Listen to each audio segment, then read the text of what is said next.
This is approaching the day of least light, which is the winter solstice. There's more darkness than there are light at this time of year. The other atmosphere latitudes. And many people are feeling that. They're feeling that darkness, that loneliness. They're worried about the world, worried about the future, worried about their children, worried about all kinds of things. And the days are very short, very little light, lots of lightning.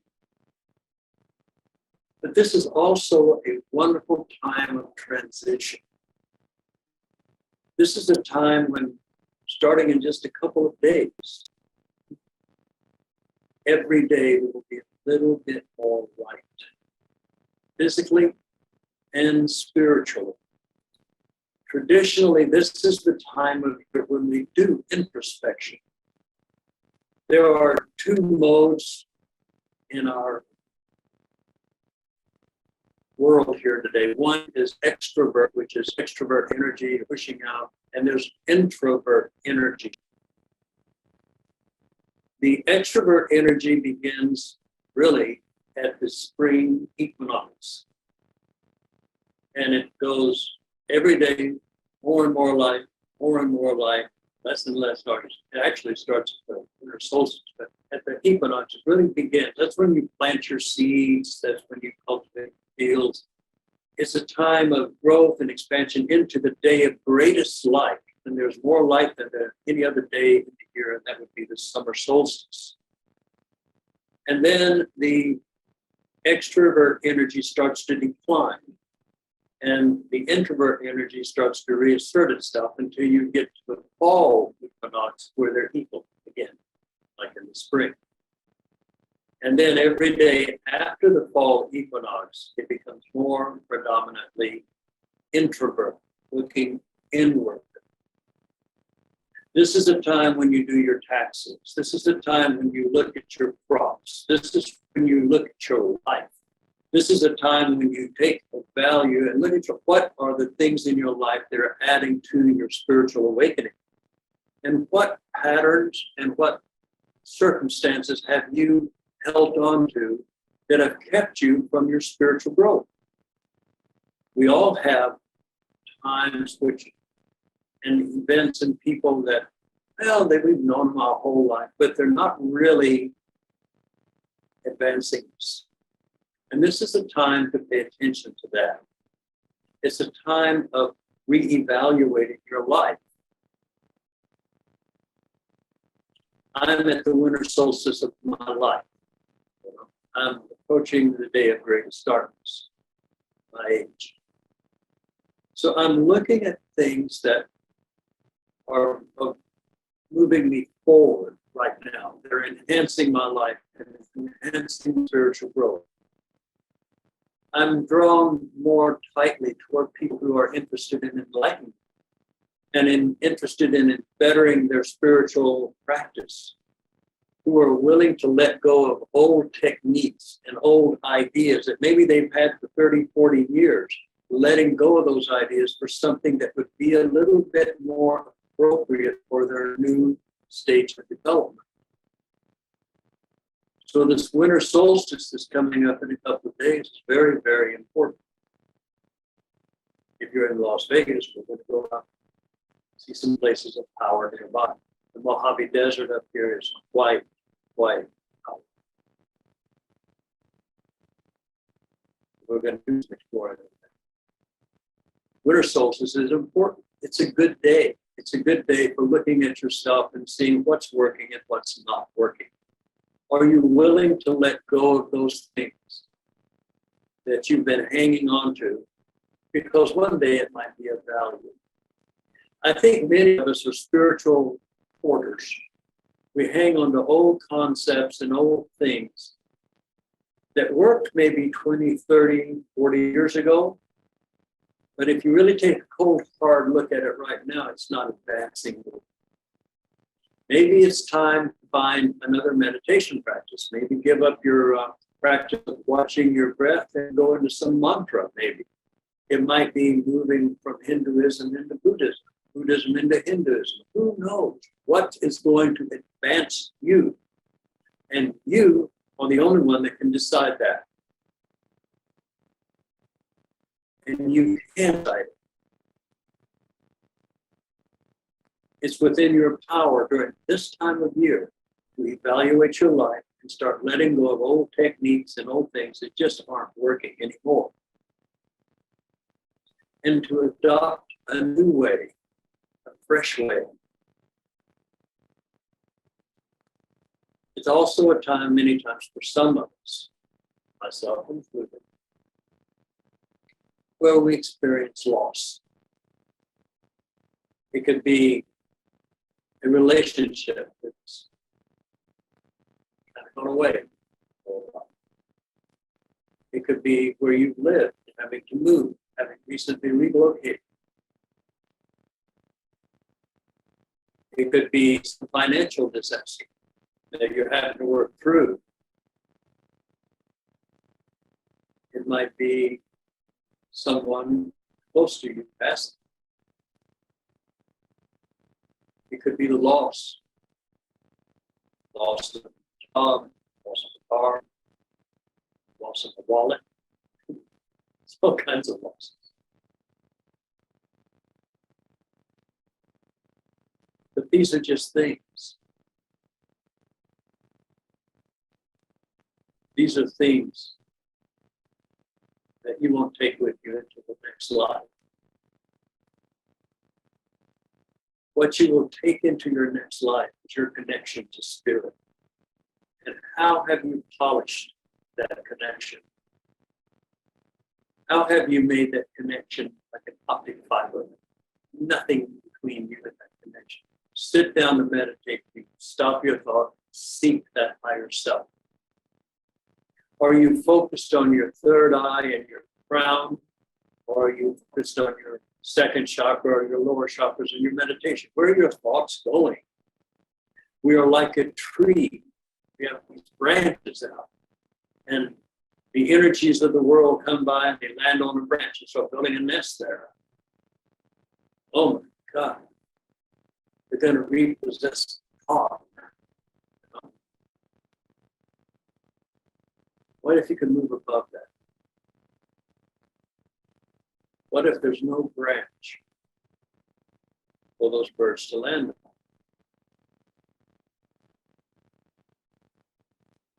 I stated a couple of weeks ago, and I'll restate it this evening. We've always said our spiritual practice is meditation, contemplation, and prayer. Interesting thing about those is that prayer and contemplation take place in duality.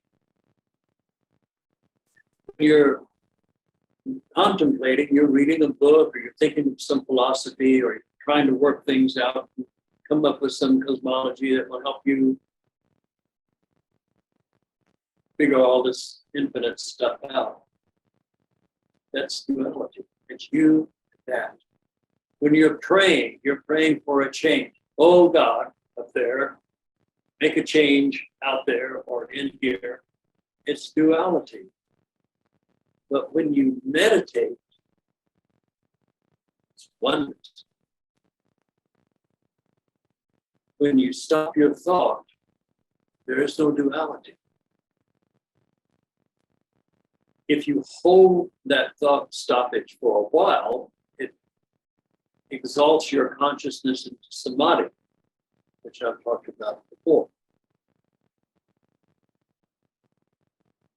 So what I'm suggesting is this winter solstice is a really good time to meditate. It's an excellent time to meditate. It's an excellent time to let go of those thoughts and feelings that are always plaguing when you're trying to meditate. So what you do in your meditation is you stop your thought. Now, if you can, I would suggest you just watch me stop my thought here for a second, or for a couple of seconds, and see if you can feel what it's like when your thought stops. So you stop my thought and meditate. Now, if you were able to tune in with me for those few seconds, your thoughts stop. As a matter of fact, stop now.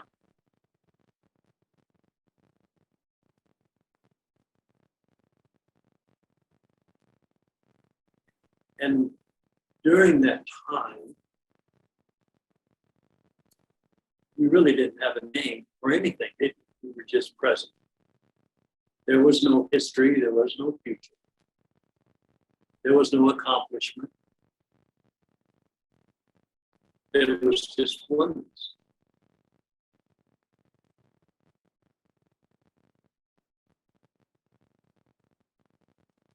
An eternal oneness.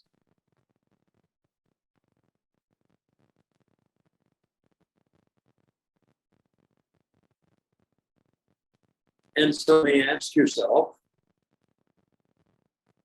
what good is that? What practical good is stopping my thought and entering into oneness? Well, I'm suggesting that there's a lot of goodness out of that. I, like you, in my human form, experience everything that you experience. But because I've touched oneness in my life, I've been able to bring that peace that goes beyond understanding into everything that I touch. Now that I've said that, I'm sure there's something about it. I will say that, generally, I react differently than most people. And it's because of the oneness. I realize that everything out here is duality. That's a dream. It's a very captivating dream. It certainly captivated you or captured you for your whole life. And there will be a part of it that captures your consciousness until you die, no matter how enlightened you are. But there's a part of you that when you start touching the divinity within yourself, your eternal nature, and you start pulling that eternal nature into your everyday life, and then you start pulling your everyday life into that eternal nature, there's a change that takes place inside of you that, as Christ said, you're in the world, but you're not of it. You have transcended the mundane into the divine, and you've taken the mundane into the divine with you, and you've taken the divine into the mundane. Oneness. You're no longer seeking enlightenment. Enlightenment is there. You're no longer changing from this into that. I guess the only thing we could call it is that you're awake into that.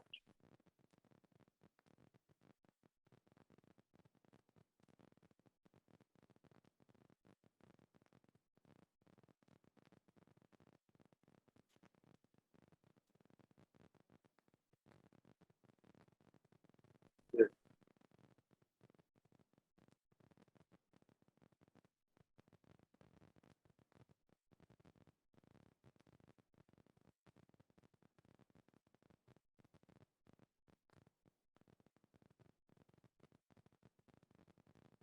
So that as we enter into the winter solstice, a very, very powerful time of year.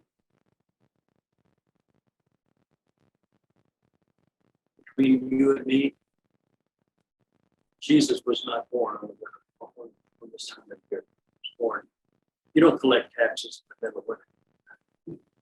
You collect them when they have the money. But the Christians came through and they saw the winter solstice as such a powerful time. They say, okay, we're going to say Jesus was born here. Winter solstice, we're very close to it.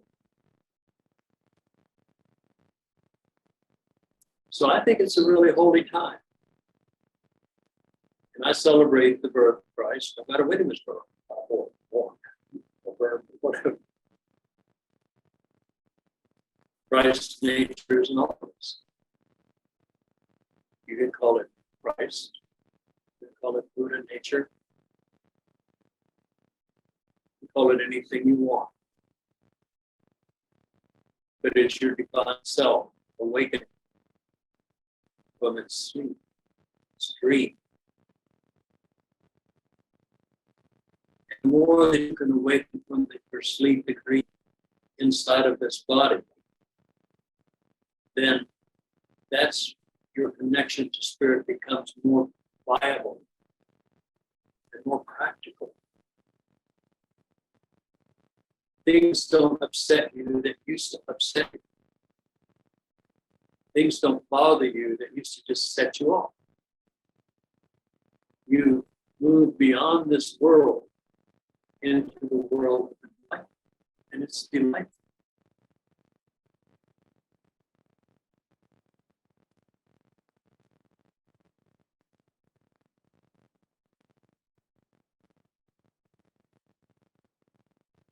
So take this time, approaching the winter solstice and Christmas, this time of year, the time in which up until now, the darkness has become more and more and more. And after this, it becomes less and less and less.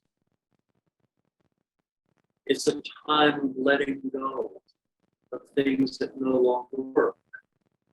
It's a time to evaluate your life and your relationships and what you're doing with your life. Is this the direction you really, really want to go? And do you think you're going to be around the next 500-600 years to make all of those little dreams come true? Or you being a little bit more astute and looking at yourself and saying, look, life is short. Maybe a very short 100 years, however long you want to live, but it is short. Make no mistake. You've got to set your goal highest and best. Everything that you overcome in this life will be overcome in yourself, in your future life, or whatever. So if you overcome greed, then in your next life, there will be opportunities for you to be greedy, but you're not going to fall for it. It's like riding a bicycle. When you first learn this life by bicycle, it's pretty tough. Falling all the time, it's really tough. But once you learn how to ride a bicycle, and you really master riding a bicycle to children, 30 years later, you can get on a bike. You haven't ridden for 30 years, you can get on that bike and almost immediately be able to take it down the street. You learn how to do it. You have increased your personal power. You have made a change in your life that follows you throughout your life in a very beneficial way. You can ride the bicycles.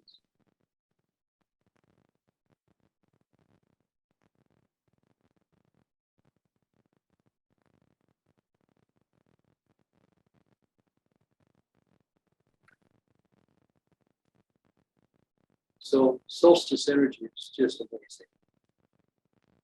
I encourage you to meditate a little longer, 5 minutes longer, 10 minutes.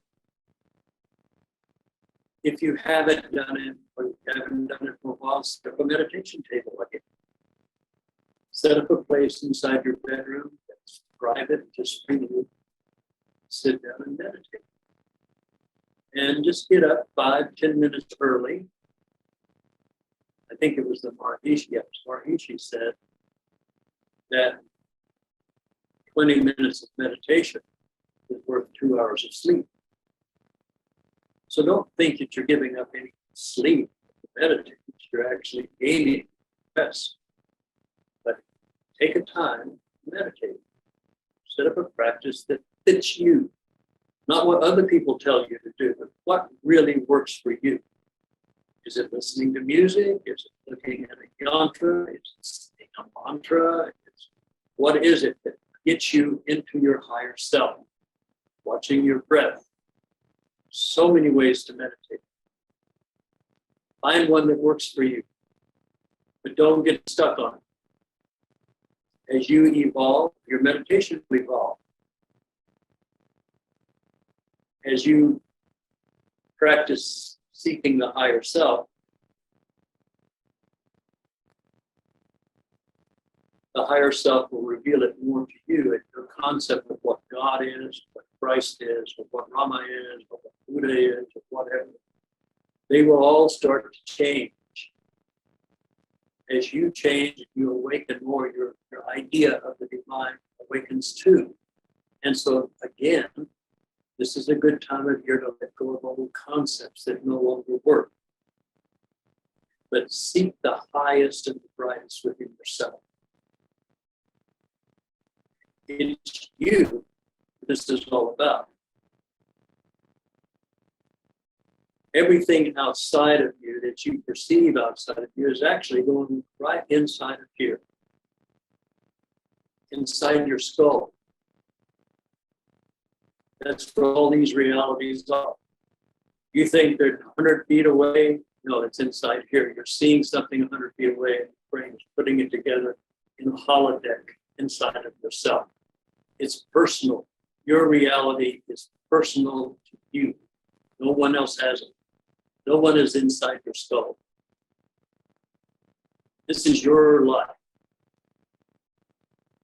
This is your awakening. Quit worrying about other people so much. Awaken yourself. Seek, bring that higher nature into every aspect of your life. Seek the divine in everything. And the divine will reveal itself in everything.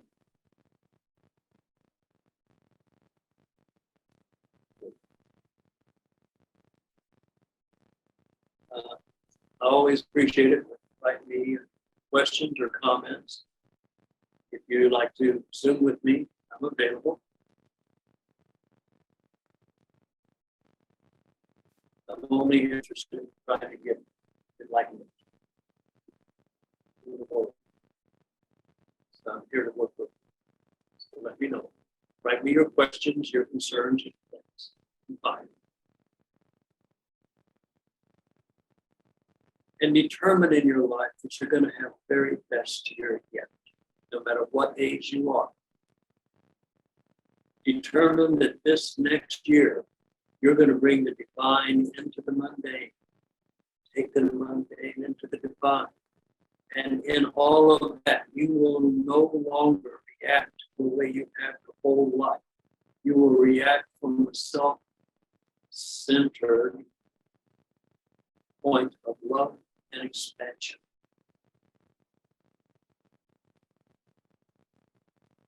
So let's have a great year. Next Sunday, I will do a very small Christmas meditation. So that I'd like you to come watch that. And in the meantime, enjoy the winter solstice this week. So the 21st. Let's have one more meditation here. This will be our last meditation for the evening.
Namaste and happy solstice.